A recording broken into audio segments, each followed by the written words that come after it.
Ibinahagi ni Coach L.A. Tenorio ang naging strategy ng Magnolia para tuluyang padapayan ang naghahangad ng panalong TNT Tropang 5G kasama ang mapanganib na si Bolbol. Nangungunang NLEX, posible namang makaharap ng TNT Tropang 5G sa quarterfinals bunga ng mababang team standing nito at ang ating mga kababayan. Sinabihan si Coach Team na dapat noon pa ipinapasok ang ibang players sa bench para matakpan ang kakulangan na magsa-step up na manlalaro sa grupo sakaling off night ang mga key players nito. Tutukan po natin ang lahat ng yan. Pero bago yan, pakisubscribe, like and share na lang muna para pareho tayong updated. Tuluyan ang ibinigay ni Coach L.A. Tenorio ang kanyang strategy para maiuwi ang panalo laban sa rumaragasang TNT Tropang 5G. Paliwanag niya, alam umano nila na hindi nila kayang limitahan si Bolbol, kaya nag-focus sila sa ibang estratehiya. Narito ang kanyang paliwanag. Tutukan natin si Coach L.A. sa report ni Romel Fertes Jr. na Inquirer. Malinaw na ang pinakadelikadong bahagi ng TNT team na yan ay hindi dahil sa kanilang import. Malaking bahagi si Bolbol siyempre, pero malaking respeto ko sa kanilang locals. Ang mga locals kasi nila, sila ang nagbibigay ng problema sa ibang teams. Talagang napagdesisyon na namin na hayaan na lang si Bolbol na gawin ang gusto niya. Isa siyang lehitimong NBA player, matangkad. Kahit i-deny namin siya, hindi namin siya kayang i-deny. Nagdesisyon kami na hayaan siyang gawin ang gusto niya at mag-focus kami sa mga locals. So makikita mo talaga na gumana yung game plan ng Magnolia dito laban sa TNT Tropang 5G. Sakto sa sinabi ni Coach L.A. Hinayaan nila si Bolbol na mag-dominate. Kitang-kita naman sa numbers, di ba? 53 points. Ibig sabihin, tinanggap nila na hindi nila siya mapipigilan ng buo. Kaya hindi nila sinayang yung energy sa isang bagay na mahirap kontrolin. Pero ang tunay na susi, napigilan nila yung locals ng TNT. Isipin mo yung mga inaasahan mong tutulong tulad ni Castro, Pogoy at Heading, halos walang naibigay doon. Isa lang naka-double digits sa locals. Ibig sabihin niyan, naging one-dimensional ang opensa ng TNT.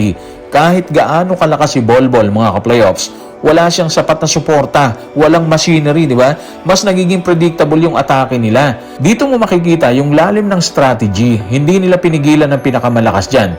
Kung hindi, pinutol nila yung connection ng buong team.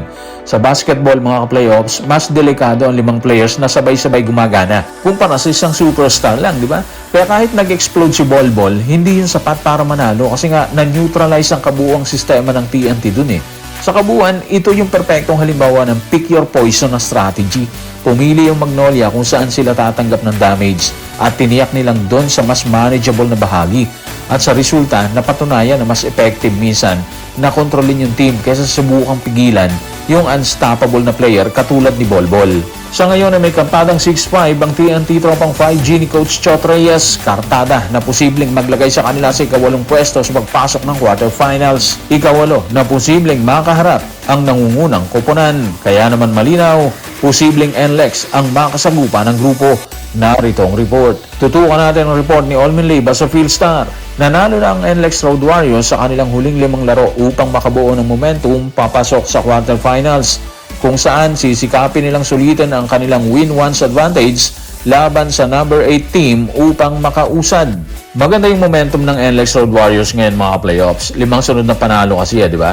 Malinaw na papasok sila sa quarterfinals na mataas ang kumpiyansa at posible makaharap nila yung TNT Tropang 5G. Pero bago pa man umabot doon mga playoffs, may malaking hadlang pa ang TNT, ang laban nila kontra Barangay Ginebra. Hindi ito basta laro lang dahil dito pwedeng magbago ang positioning nila sa standings. Sa laban ng TNT kontra Ginebra, mahirap ang sitwasyon para sa TNT Ginebra is a system-heavy team. Kapag nag-click ang opensa nila, lalo na kay Brownlee at sa triangle, kaya nilang kontrolin ng tempo. Para manalo ang TNT mga playoffs, kailangan nilang magkaroon ng balance scoring. Hindi pwedeng umasa lang sa isang player like Bolbol, di ba? Kailangan mag-step up ang locals tulad nila Castro and of course si Pugoy. Dahil kung hindi, mahihirapan silang sumubay sa lalim at execution ng Barangay Ginebra. Ngayon, kung sakali magtapat ang TNT at NLEX sa quarterfinals, doon lalabas yung tunay na hamon. May win-once advantage ang NLEX. Ibig sabihin, isang panalo lang ang kailangan nila. Habang ang TNT kailangang manalo ng 2 beses, di ba? Sa ganitong setup mga playoffs, mas relax ang NLEX at mas pressured ang TNT. At dahil sa momentum ng NLEX ngayon, delikado sila yung TNT, di ba?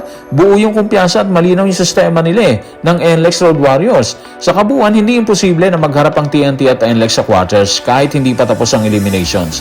Pero kung mangyari man yun, masasabi mong may edge ang NLEX dahil twice to beat at momentum sila eh. Para sa TNT naman, ang susi ay manalo muna kontra Ginebra dahil kung hindi, mas lalo silang mahihirapan sa posibleng banggaan nila ng isang team na nasa peak form tulad ng NLEX. Samantala, tila hindi pa nakakamuwa ng ilang fans ng Barangay Ginebra sa pananalasa ni Rob Koo sa huling laban.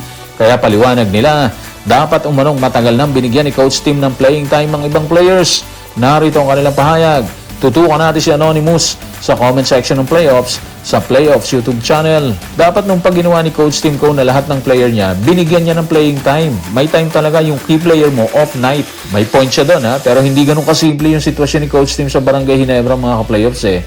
Tama sila, may mga laro talaga na off night yung key players at doon nila kailangan ng bench. Pero sa sistema ni Coach Tim, lalo na sa triangle offense, hindi basta-basta pwedeng ipasok lahat ng players ng sabay-sabay. Of course, literal, hindi naman talaga po pwede. Kailangan kasi ng rhythm, chemistry, and of course yung spacing. Kapag masyadong binago yung rotation, minsan nawawala ang flow ng opensa kaysa makatulong. Isa pa, trust ang malaking factor dito mga playoffs. Hindi agad nagbibigay ng extended minutes ang coach kung hindi pa consistent ang player sa practice o sa limited exposure. Kaya kadalasan, umaasa si Coach Tim sa core group, lalo na sa crucial stretches. Pero ang downside nito mga playoffs, kapag sabay-sabay nag-off night ang starters, kulang sa game representation ng bench para mag-step up. Diyan pumapasok yung sinasabi nila na sana mas nabigyan ng playing time ang iba. Kasi kung mas nasanay ang bench sa actual game situation, mas handa silang sumalo kapag pumali yung main guys. At base na rin sa mga nangyari, mukhang yun yung realization sa ngayon na kailangan mas palawakin ng rotation para hindi lang iilan ang inaasahan sa mahihirap na bakbakan. So guys, maraming salamat.